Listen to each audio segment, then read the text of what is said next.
Sandalwood ನಟಿ ಉದ್ಯಮಿ AVR ಅವರ ವಿರುದ್ಧ ಗಂಭೀರ ಆರೋಪವನ್ನ ಮಾಡಿದ್ರು. ಆ ಆರೋಪಕ್ಕೆ ಸಂಬಂಧಪಟ್ಟಂತೆ ಮಾತನಾಡೋದಕ್ಕೆ ಉದ್ಯಮಿ ಅರವಿಂದ್ ವೆಂಕಟೇಶ್ ರೆಡ್ಡಿ ಅವರು ನಮ್ಮ ಜೊತೆ ಇದ್ದಾರೆ. ಬನ್ನಿ ಮಾತನಾಡಿಸ್ತಾ ಹೋಗ್ತೀನಿ. ಸರ್, ಮೊದಲ ಪರಿಚಯ 2017ರಲ್ಲಿ ಅಂತ ಹೇಳಿದ್ರಿ. ಆ ಟೈಮಲ್ಲಿ ಏನಾಯ್ತು, ಹೇಗ್ ಪರಿಚಯ ಆದ್ರು ಅಂತ ಹೇಳಿ? ಒಂದು ಕಾಮನ್ ಫ್ರೆಂಡ್ ಮುಖಾಂತರ ಪರಿಚಯ ಆದ್ರು. ಅವತ್ತಿನ ದಿನ ಅವ್ರಿಗೆ ಇರೋದಕ್ಕೆ ಮನೆ ಇರ್ಲಿಲ್ಲ. ಸೊ ಅವತ್ತಿನ ದಿನ ಅವ್ರಿಗೆ ಕಬ್ಬನ್ ಪಾರ್ಕ್ ಹತ್ರ ಚಿನ್ನಸ್ವಾಮಿ ಸ್ಟೇಡಿಯಂ ಹಿಂದೆಗಡೆ ಒಂದು ಮನೆ ಮಾಡಿ, ಆ ಮನೆಗೆ ಅಡ್ವಾನ್ಸ್ ಮತ್ತೆ 6 ತಿಂಗಳ ಬಾಡಿಗೆ ನಾನೇ ಕಟ್ಟಿ ಅವ್ರಿಗೆ ಆ ಮನೆ ಕೊಡಿಸಿದೆ. ಆನಂತರ ನನ್ನ ಕಾಂಟ್ಯಾಕ್ಟ್ ಅಲ್ಲಿ ಇರಲಿಲ್ಲ. 2023ರಲ್ಲಿ ನಮ್ಮ ಅಡ್ವೊಕೇಟ್ಸ್ ಕ್ರಿಕೆಟ್ ಟೂರ್ನಮೆಂಟ್ ಗೆ ಅವರು ಸ್ಟೇಜ್ ಪರ್ಫಾರ್ಮೆನ್ಸ್ ಮಾಡಕ್ ಬಂದಿದ್ರು. ಅವತ್ತು ಪರಿಚಯ. ಅದಾದ್ಮೇಲೆ ನಿಮ್ಮ ಆತ್ಮೀಯತೆ ಯಾವಾಗ ಕ್ಲೋಸ್ ಆಯ್ತು? ಅಂದ್ರೆ ಹೇಳ್ತಾ ಇದ್ರು, ನಿಮ್ಮ ತಂದೆ ತೀರ್ ಹೋದಂತಹ ಸಂದರ್ಭದಲ್ಲಿ ನೀವಿಬ್ರು ಕೂತ್ಕೊಂಡು ಮಾತಾಡಿದ್ರಿ. ನೀವು ಹೇಳಿದ್ರಂತೆ ಅವ್ರ ಹತ್ರ, ನೀನ್ ನನ್ನ ಲೈಫ್ ಅಲ್ಲಿ ಇದ್ರೆ ಇನ್ನೂ ನಮ್ ಲೈಫ್ ತುಂಬಾ ಚೆನ್ನಾಗಿರುತ್ತೆ ಅಂತ ಹೇಳಿ ಮಾತಾಡಿದ್ರಿ ಅಂತ ಹೇಳಿ. ಅದೆಲ್ಲ ನಿಜಾನ? ಏನಾಯ್ತು ಅಂತ ಹೇಳಿ? ಹೌದು, ನಿಜ. ನಮ್ ತಂದೆ ತೀರ್ಕೊಂಡ್ಮೇಲೆ ಆ ಹುಡುಗಿ ಕೊಡ್ತಾ ಇದ್ದಂತ ಕೇರು, ಅಫೆಕ್ಷನ್, ಪಾಸ್ವರ್ಡ್ ಗೊತ್ತಿಲ್ಲದೆ ಇಟ್ಕೊಳ್ಳೋದು, ಅದೆಲ್ಲ ಮಾಡ್ತಾ ಇದ್ರೆ that leads to lot of suspicion. And when you get some doubt in your brain, you naturally tend to ask ಅಲ್ವಾ. ಸೊ ಒಂದು ರಿಲೇಶನ್ಶಿಪ್ ಅಲ್ಲಿ ಇರುವಾಗ ಕೇಳೋದು ತಪ್ಪು ಅಂತ ನಿಮ್ಗೆ ಅನ್ಸಿದ್ರೆ ನಾನ್ ಕೇಳ್ಬಾರ್ದಾಗಿತ್ತು. ಮದುವೆ ಮಾಡ್ಕೊಂತೀವಿ ಅಂತ ಡಿಸೈಡ್ ಮಾಡಿದ್ಮೇಲೆ ನಾವು ಒಬ್ಬರಿಗೆ ಏನಾಗ್ತಾ ಇದೆ ಅಂತ ಕೇಳೋದು ತಪ್ಪು ಅಂದ್ರೆ ನಾನು ಮೋಸ್ಟ್ ಪ್ರಾಬ್ಲಿ ಅವತ್ತು ಕೇಳ್ಬಾರ್ದಾಗಿತ್ತು. ಸರ್, ನೀವು ಅವ್ರ ಲೈಫ್ ಅಲ್ಲಿ ಬಂದಾದ್ಮೇಲೆ ಅವರ ಎಲ್ಲ ಫ್ರೆಂಡ್ಶಿಪ್ ಎಲ್ಲ ಕಟ್ ಆಯ್ತು, ಎಲ್ಲರನ್ನ ಕೂಡ ನೀವು ದೂರ ಮಾಡಿದ್ರಿ ಅಂತ ಕೂಡ ಹೇಳಿದ್ರು ಅವರು. ಅದ್ರ ಬಗ್ಗೆ? ಅವ್ರಿಗೆ ಫ್ರೆಂಡ್ಸ್ ಅಂತ ಯಾರು ಇರಲೇ ಇರಲಿಲ್ಲ. ಫಸ್ಟ್ ಆಫ್ ಆಲ್ ಅವ್ರಿಗೆ ಫ್ರೆಂಡ್ಸ್ ಅಂತ ಇದ್ದಿದ್ದು ಒಂದು 2-3 ಜನ. ನಾನು ಯಾವತ್ತು ಅವ್ರನ್ನ ಮೀಟ್ ಮಾಡಿಲ್ಲ ಇವತ್ತವರೆಗೂ. ಯಾರನ್ನ ಅವ್ರ ಫ್ರೆಂಡ್ಸ್ ಅಂತ ನಾನು ಯಾರನ್ನೂ ಮೀಟೇ ಮಾಡಿಲ್ಲ ಇವತ್ತವರೆಗೂ. ಇನ್ಫ್ಯಾಕ್ಟ್ ನನ್ನ ಫ್ರೆಂಡ್ಸ್ ಸರ್ಕಲ್ನ ಎಲ್ಲಾರನ್ನೂ ಮೀಟ್ ಮಾಡಿದ್ದೇನೆ. ಸೊ ನಾನು ಅವ್ರ ಫ್ರೆಂಡ್ ಸರ್ಕಲ್ ನ ಕಟ್ ಆಫ್ ಆಗೋದಕ್ಕೆ ಹೆಂಗ್ ನಾನ್ ರೀಸನ್ ಅಂತ ನನಗೆ ಗೊತ್ತಿಲ್ಲ ಮೇಡಮ್. ಯಾಕಂದ್ರೆ ನಾನಂತೂ ಯಾವತ್ತೂ ಒಂದು ಫ್ರೆಂಡ್ನು ಅವ್ರನ್ನ ಮೀಟ್ ಮಾಡಿಲ್ಲ.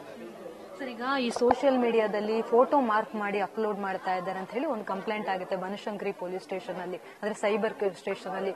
ಸೊ ಆ ಟೈಮಲ್ಲಿ ನಿಮ್ಮ ಮೇಲೆ ಅಲಿಗೇಷನ್ ಮಾಡಿ ಅವರು ಕಂಪ್ಲೇಂಟ್ ಕೊಟ್ಟಿದ್ದ ಅಥವಾ ಏನದು ಅಂತ ಹೇಳಿ?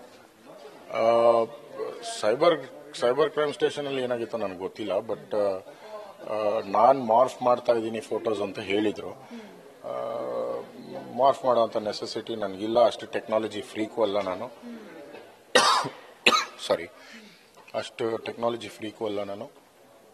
ಸೊ ನನ್ನ ಪಿಕ್ಚರ್ಸ್ ಅವ್ರ ಜೊತೆ ಏನಿತ್ತು, ಅವ್ರ ಪಿಕ್ಚರ್ಸ್ ನನ್ನ ಜೊತೆ ಏನಿತ್ತು, ಶಿರ್ಡಿಯಲ್ಲಾಗ್ಲಿ, ಮನೆಯಲ್ಲಾಗ್ಲಿ, ಇಲ್ಲ ಶ್ರೀಲಂಕನಲ್ಲಾಗ್ಲಿ, ಇಲ್ಲ ಮಾಲ್ಡೀವ್ಸಲ್ಲಾಗ್ಲಿ, ನಮ್ಮ ಪಿಕ್ಚರ್ಸ್ ಏನಿತ್ತು ಅಂದ್ರೆ ಜೊತೆನಲ್ಲಿರುವಂತ pictures, they are not obscene pictures. To be let me be very clear with you, they are not obscene pictures. They are only pictures of us talking to each other, hugging each other, holding on to each other.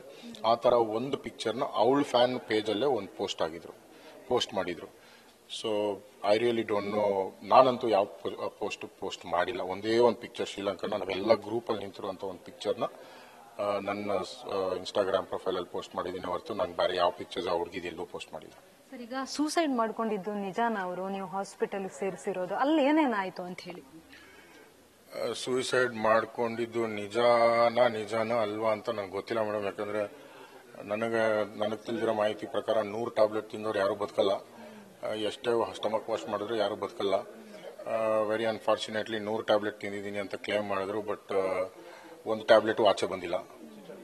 ನಂತರ ICU ನಲ್ಲಿದ್ರು. ICU ನಂತರ ಅವ್ರ ಮನೆಗೆ ಬಿಟ್ಟು ಬಂದ್ವಿ.